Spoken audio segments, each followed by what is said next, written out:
ត្រឹមការរើសដបទឹកសុទ្ធមួយវាមិនអាចផ្លាស់ប្ដូរពិភពលោកបានទាំងមូលនៅក្នុងថ្ងៃនេះទេប៉ុន្តែវាអាចផ្លាស់ប្ដូរមនុស្សម្នាក់ហើយមនុស្សម្នាក់នោះហើយអាចផ្លាស់ប្ដូរពិភពលោកទៅថ្ងៃអនាគតបានថ្ងៃមួយខ្ញុំបានទៅអង្គុយនៅក្នុងសាលារៀនមួយជាសាលារៀនបឋមសិក្សាហើយខ្ញុំបានឃើញដបទឹកសុទ្ធមួយជ្រុះនៅលើផ្លូវមួយជាជិតកន្លែងដែលសិស្សដើរទៅវិញទៅមកមានកុមារាកុមារីជាច្រើនដើរទៅជុំវិញទីនោះមានទាំងកុមារខ្លះបានលោតកន្លងទៅលើដបទឹកនោះដែលបានជ្រុះមិនថាតែកុមារាមិនថាតែកុមារីប៉ុណ្ណោះទេសូម្បីតែឪពុកម្ដាយអាណាព្យាបាលរបស់កុមារ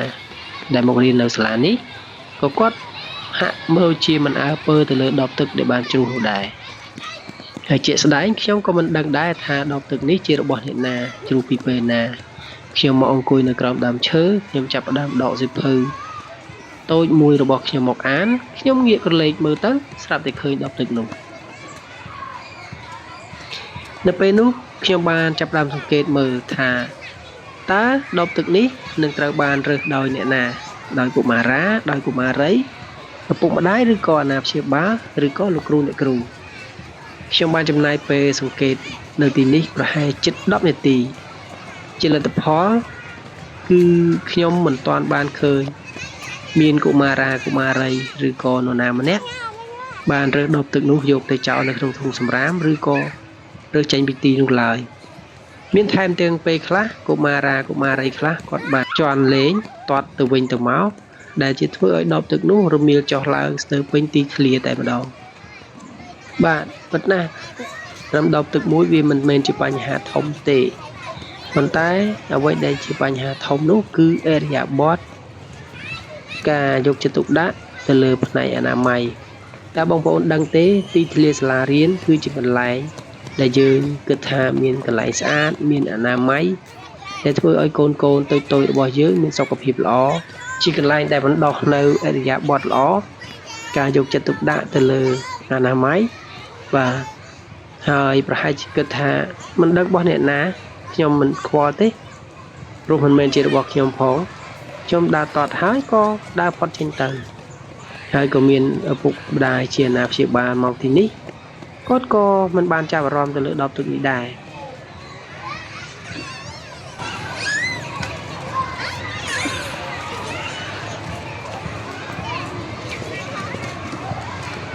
បាទនៅពេលនេះដើម្បីជាការពិចារណាសម្រាប់ឪពុកម្ដាយអាណាព្យាបាលសម្រាប់កុមារាកុមារីសម្រាប់យុវជនយុវនារីទៅលើផ្នែកអនាម័យទៅលើផ្នែកការអប់រំខ្ញុំសូមអានអត្ថបទមួយដែលខ្ញុំដកស្រង់ចេញអំពីគម្រោងទស្សនៈអប់រំសមាធិទទួលយកការអប់រំនៅចុងម៉ោងមុនពេលចេញទៅផ្ទះបាទសៀវភៅនេះគឺសម្រាប់សាលាបឋមសិក្សាហើយសៀវភៅនេះគឺនិពន្ធដោយលោកគ្រូសុកសុភាពបាទអញ្ចឹងអត្ថបទនេះគឺចំណងជើងមានចំណងជើងថាដំណោះស្រាយលើសម្រាមកូនឆ្លាតទាំងឡាយរឿងសម្រាមនោះប្រសិនបើកូនសាមគ្គីគ្នាដោះស្រាយគឺពិតជាធូរស្រាលបានព្រោះគ្មានបញ្ហាណាដែលមនុស្សយើងដោះស្រាយមិនបាននោះឡើយគ្រាន់តែបញ្ហាខ្លះត្រូវអាស្រ័យការរួមកម្លាំងគ្នាធ្វើទើបដោះស្រាយបានគ្រូសូមណែនាំវិធីខ្លះដូចតទៅ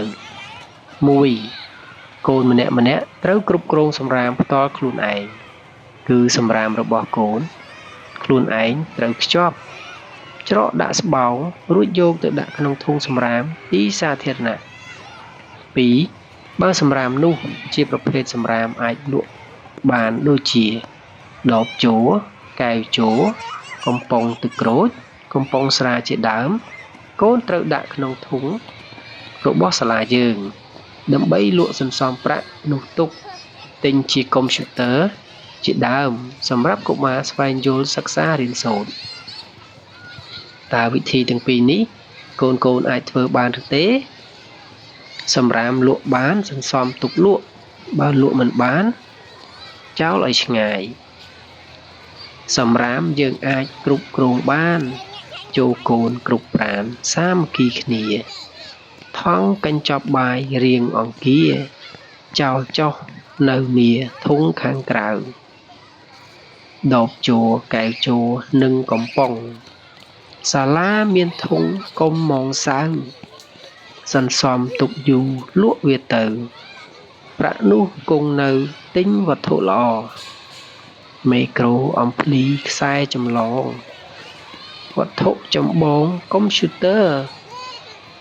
សម្រាប់កូនរៀនជាបន្តវិជ្ជាកើនកខ្ពស់ត្រដែតប្រាថ្នារបស់មានតម្លៃត្រូវចេះសំចៃរបស់ថោកបាទនេះគឺជាអត្ថបទសរសេរដោយលោកគ្រូសុខសុភាពសម្រាប់ការអប់រំចិត្តមុនពេលកូនចេញពីសាលារៀនខ្ញុំសូមអរគុណសម្រាប់បងប្អូនអរគុណសម្រាប់លោកគ្រូអ្នកគ្រូនិងបងប្អូនទាំងអស់គ្នាដែលចំណាយពេលទស្សនាវីដេអូនេះពីដើមរហូតដល់ចប់ហើយក៏ខ្ញុំសូមអធិស្ឋានផងបងប្អូននៅក្នុងវីដេអូនេះមិនមែនជាការបន្ទោសមិនមែនជាការដាក់បន្ទុកទៅលើនរណាម្នាក់ទេប៉ុន្តែសម្រាប់ខ្ញុំជាការដាស់តឿនស្មារតីរបស់ខ្ញុំផ្ទាល់តើខ្ញុំអាចធ្វើអ្វីបានដែលនៅពេលដែលខ្ញុំឃើញសភាពបែបនេះនៅក្នុងសាលារៀនឬទីសាធារណៈណាផ្សេងទៀតហើយតើខ្ញុំគួរតែធ្វើអ្វីនៅក្នុងបរិបទគ្រួសាររបស់ខ្ញុំតើខ្ញុំគួរតែអប់រំកូនបែបណាឲ្យគាត់ចេះស្រឡាញ់អនាម័យបរិស្ថាននៅជុំវិញខ្លួនរបស់គាត់សូមអរគុណសូមបងប្អូនទាំងអស់គ្នាជួបតែសុភមង្គលនៅក្នុងគ្រួសារសង្គមជាតិរបស់យើងសម្រាប់ណាមានតនេជាងគេដាក់